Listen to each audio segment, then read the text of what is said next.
Краснарка diyorsun, bir tane verip koy. Asakallarına verip kaç çıkıyor? Asakallarına verip kaç asakallarına? Var, canım. Asakallarına bir tane verip koy.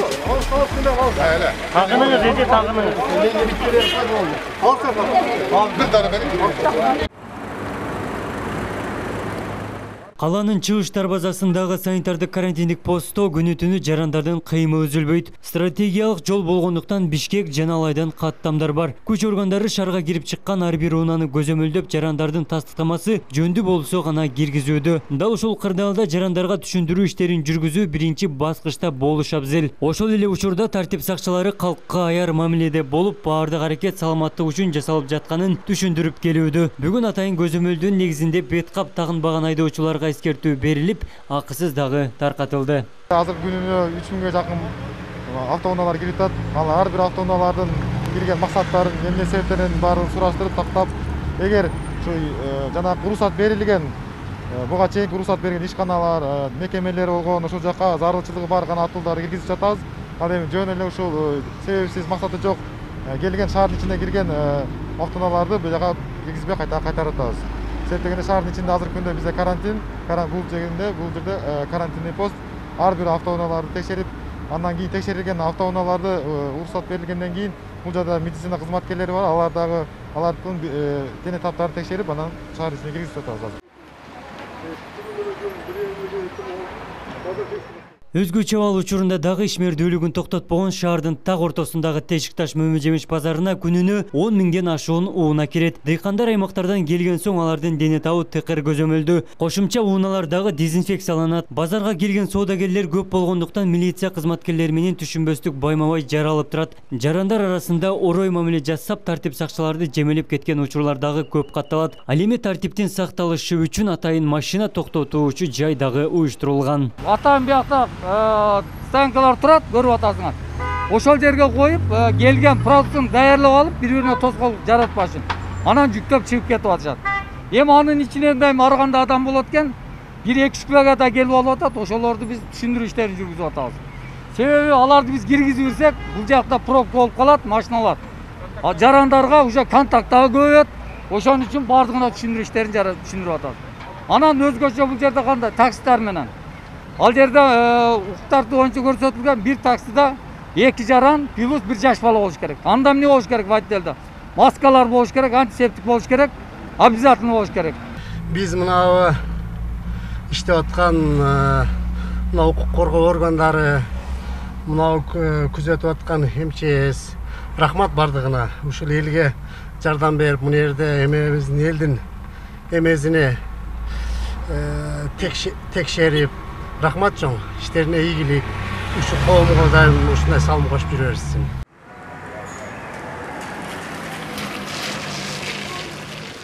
Мөмө жемиш базарында сатуучу кардарлардагы санитардык эрежелерди сактаган эмес. Тартип сакчылары ооруга улуттуу мамиле жасоону түшүндүрүп, бакысыз бет кап дагы таркатып турат. Asakallarına verip kaç çıkıyor?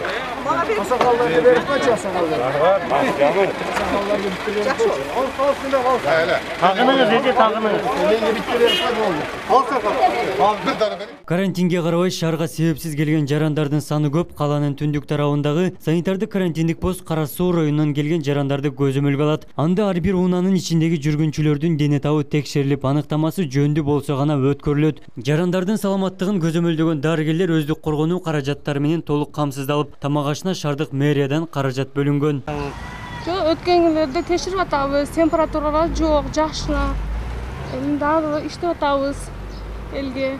Улар мэрия тараптан убагында келип, күнлүк одеждаларыбызды стерильный алмаштырып турабыз. 4 саат ичинде маскалар чечебиз, перчаткаларды чечебиз. Учурда шаардын кире бериштеринде 8 санитардык карантиндик пост иштөөдө, кыймыл көбөйүп жаткан кичи райондорго дагы көчмө посттор коюлууда. Шаардык ички иштер башкармалыгынын бардык курамы тартылып, илдет башталганда медициналык каражаттар өзгөлтүксүз таркатылып, бактыга жараша бир дагы милиция вируска кабылган эмес.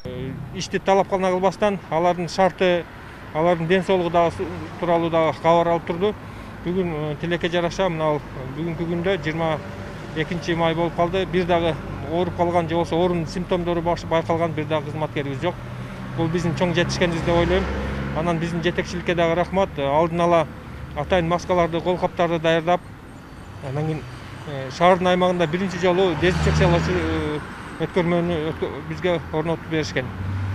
Биз ойлойбуз, Кудай кааласа мындан ары дагы биздин кызматкерлердин арасында бир ооруксуздук кылган адамдар болбойт деп.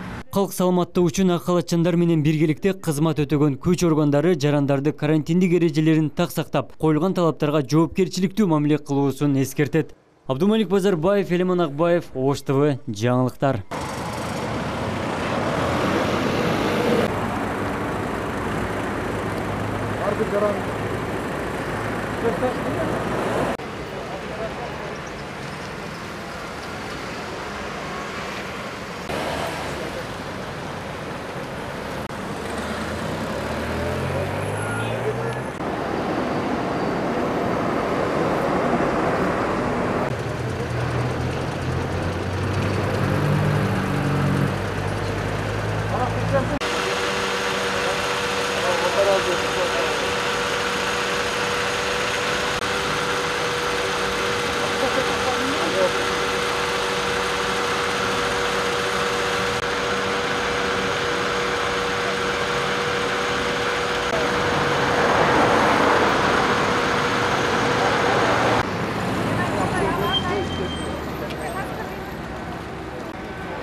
Азыр көрүп атасыздар, ушул мени кайрылып кетет элем, жумуш кандай болуп атат? Бизде бул жерде Тешик базарында мөмө жемиш боюнча да негизгиси. Ошого бул жерде комендатурадан, начальник тараптан буйруктар болунган. Үчүн бул жерде чектөөлөр бар. Кандай адамдар кириш керек? Мына шаардын аймагында өзүнүн азык-түлүгү бар магазиндары барлар киришет, патенти бармак. Алар өздөрүнө тийиштүү портфеллерди же жеңил унаалар менен продуктуну кылып чыгып кетишет. Биз үчүн тосуп атабыз? Бул жерде тосконубуздун себеби булардын бардыгын киргизип жүрсөк, ал жерде соода кылган атуулдарга тоскоолдук жаратат. Алардын биздин милдетибизге кирет, ички иштер органына ал жакты көзөмөлдөп, порядокто карашыбыз керек. Ошол себептен келген атуулдардын текшергенибиз. Атайын биякта станкалар турат, көрүп атасыңар. Ошол жерге коюп, келген продуктун даярдап алып, бири-бирине тоскоолдук жаратпашын. Анан жүктөп чыгып кетип атышат. Эми анын ичинен дайым ар кандай адам болот экен, 1-2 килога да келип алып атат. Ошолорду биз түшүндүрүү иштерин жүргүзүп атабыз. Себеби аларды биз киргизип жүрсөк, бул жакта пробка болуп калат, машиналар. Жарандарга уже контакт дагы көбөйөт. Ошон үчүн бардыгына түшүндүрүү иштерин түшүндүрүп атабыз. Анан өзгөчө бул жерде кандай таксилер менен. Ал жерде укуктарды боюнча көрсөтүлгөн бир таксида 2 жаран плюс 1 жаш бала болуш керек. Анда эмне болуш керек водителде? Маскалар болуш керек, антисептик болуш керек, обязательно болуш керек. Перчатка, кол каптар болуш керек. Ошо көзөмөлдө түшүндүрүү иштери кетип атат. Бирок анын ичинен көп атуулдар түшүнгөнү бар, түшүнбөгөндөр да болуп атат. Саатына азыр мына жерде бүгүн мына базарга кеми дегенде 10 миңден ашык машина кирет. Кем бир күндө. Андан сырткары грузовойлорду саат 6-дан кийинге койгонбуз, кечки 18-ден кийин. Себеби алмашчылар тоскоолдукту жаратып калышсын ал. И тоскоолдук да жаратып атат.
Kaç alın var?